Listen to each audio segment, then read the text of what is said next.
Hey guys, and welcome to another new shortish game called The Indifferent Wonder of an Edible Place. I don't know what this means. Are we eating everything?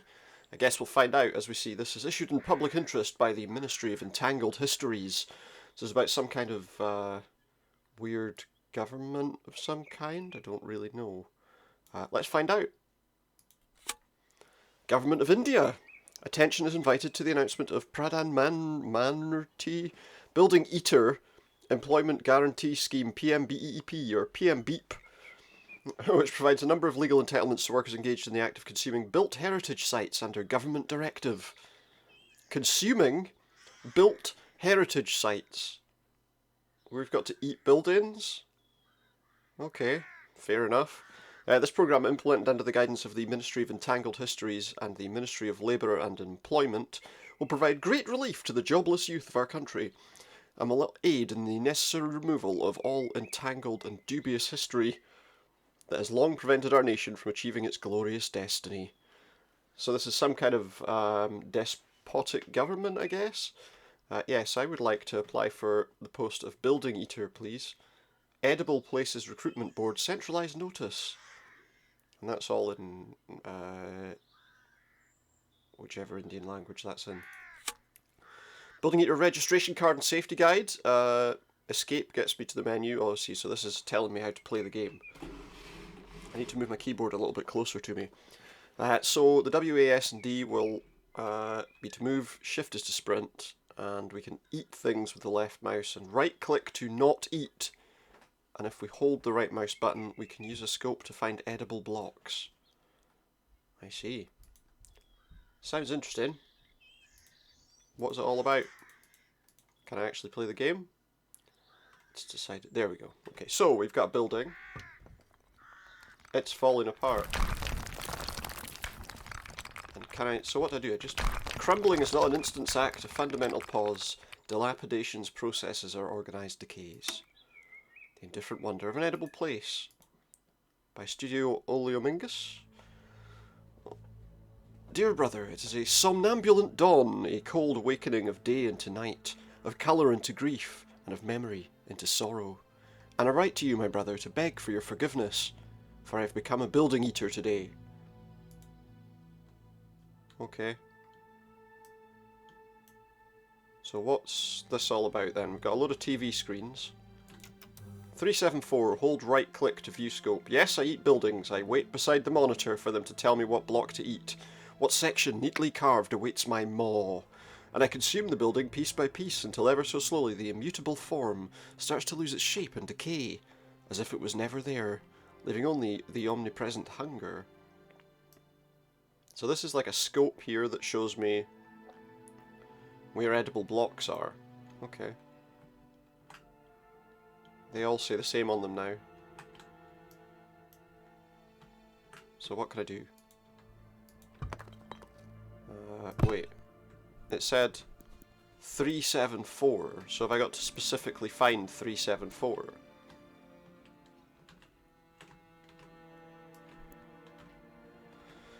Seven nine four 252 641 001 358. So am I supposed to eat specific blocks, or can I just eat whatever block I want?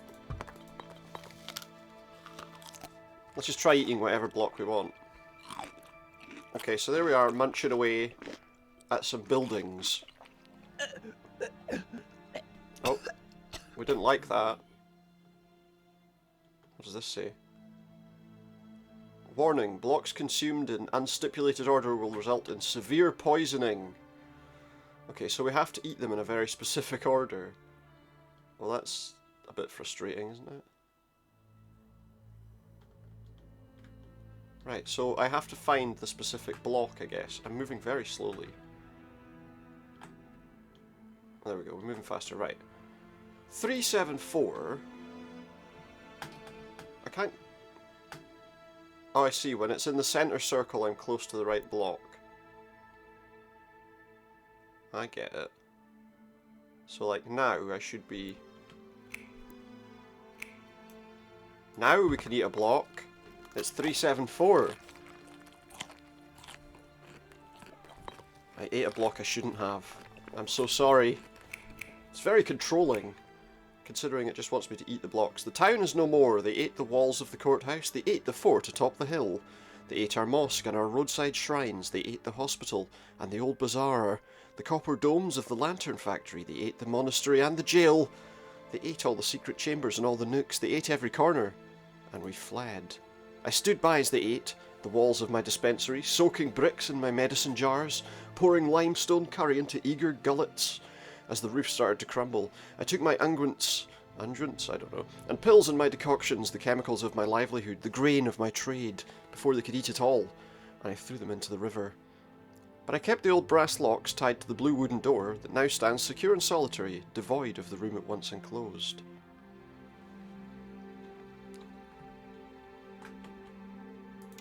.575 is somewhere here. Must be like straight ahead of me. Yeah, there we go. I'll have 575 for dinner, thanks. Or is that lunch now? Because we just had breakfast.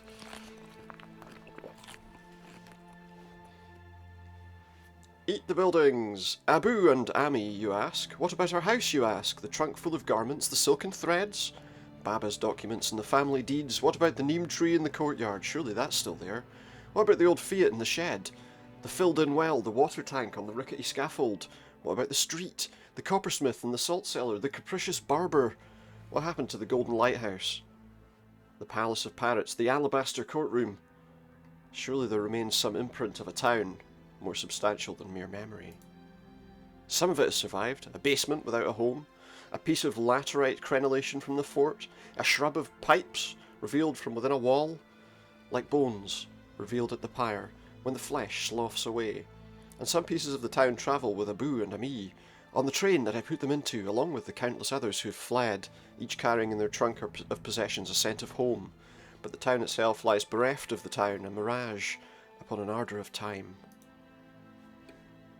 Great. Give me another block to eat. I must munch blocks. 255 is this one, I guess. Yeah, we'll have 255, thanks. We're eating to order. I need to just adjust something. Just one sec.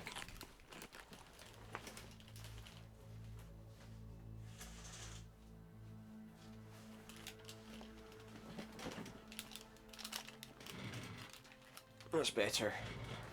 A dust of chili powder, a pinch of pepper and salt, a gulp of sodden debris, a hash of brick and sand, the disaggregate stone, the tiles roasted in the sun, bead curtains like peanuts, popped, and door frames shaved into slivers of garnish. Yes, I've become a soldier of the locust army, a vulture of rubble, a concrete maggot. Do not judge me, brother, it's the only honest work to be had, the only food that will still the gnawing hunger of yearning for a place that is no longer mine.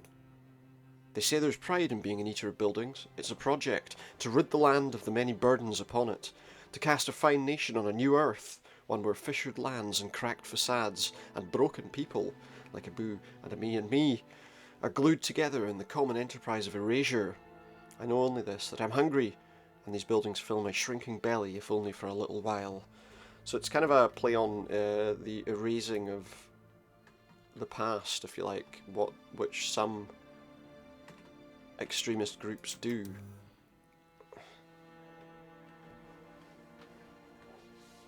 We're at 437, but, you know, I mean, it takes it from the angle of some thing that might seem ludicrous, you know, eating buildings, but essentially that's what a kind of despotic regime is doing when it removes something like that, isn't it? It's eating them up because it's an inconvenient truth for them. I'm stationed at the far edge of the town, remember the hill? I'm eating a tower on the other side. There's no noise to this process, just the sound of my jaws crushing the debris of mortar and lime and stone and wood, made pliant by boring of time. Devastation, you see, occurs in its own peculiar silence. It in fact said, not particular. As you can see, a few more blocks are actually coming down. 246. 246 is behind us. Must be like right there, is it? We'll eat 246. so that's what we're doing. We're just destroying a building of the past. I wonder what that is. What it is that I'm eating. What building is this? A tower, a turret, a hall? I cannot tell. I do not remember this part of the town. It looks different now that it's empty. I like to think of it as a place from one of Abu's stories. A story place, a place fantastic. A non-place become material. To feed my belly as it once fed my dreams. Perhaps this is the hunting lodge where the Pasha of Jumbali from Abu's tale was given a poisoned cup of tea and died writhing on the floor. Oh, hello. What have we here?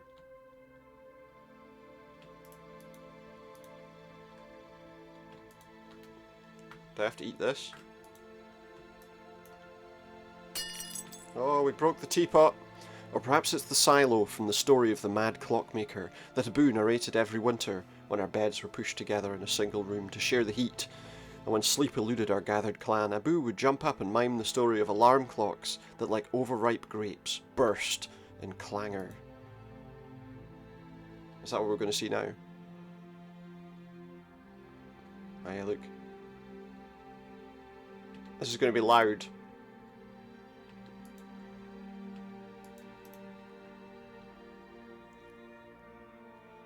I'm guessing this is going to be... Whoa. Or not. Or maybe it's the old bastion, the McCabe Vestibule, where the sandal merchants gathered to plot the end of the rule of Bir Maharaj and unfolded a blood-laden tale. A ghastly story, all the more joyously told by Abu on days when our meals were frugal and our bellies had to be distracted from their complaint. Now we've got a room full of sandals and a big cleaver.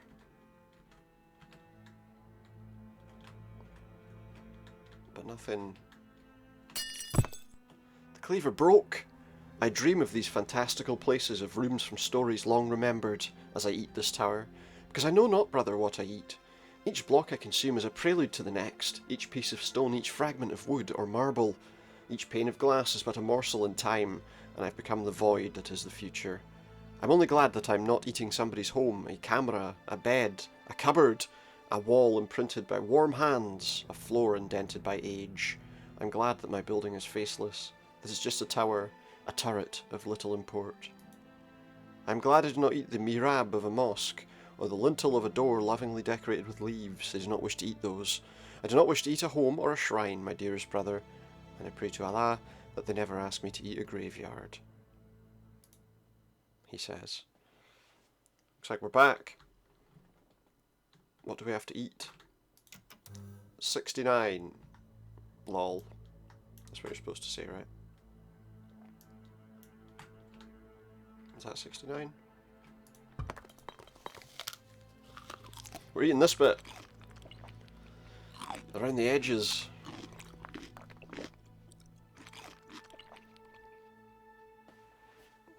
Because with each grain of sand I swallow, I still wonder who ate your gravestone, who ate the small pillar of veined rock on which I carved your name. How could they have eaten it? Was it a kafir or a devout?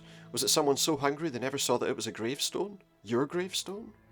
Or did they perhaps relish it, delight in eating your grave, your final bed?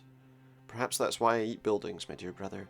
Perhaps one day I'll be asked to eat a gravestone, and then I'll know if I'm hungry enough to eat it, and then my condemnation will be complete, and I shall lose all hope of ever reaching you. And then, perhaps, secure in the knowledge of the gulf that separates us, I shall find peace again. Maybe. This game was created with support from Phoenix Leicester, and a site-specific variant of this game was displayed at Phoenix Leicester and at the Video Game Art Gallery in Chicago. I hope you enjoyed it. It was an interesting story, I thought. An interesting concept. Thanks very much, and I'll see you next time. Goodbye.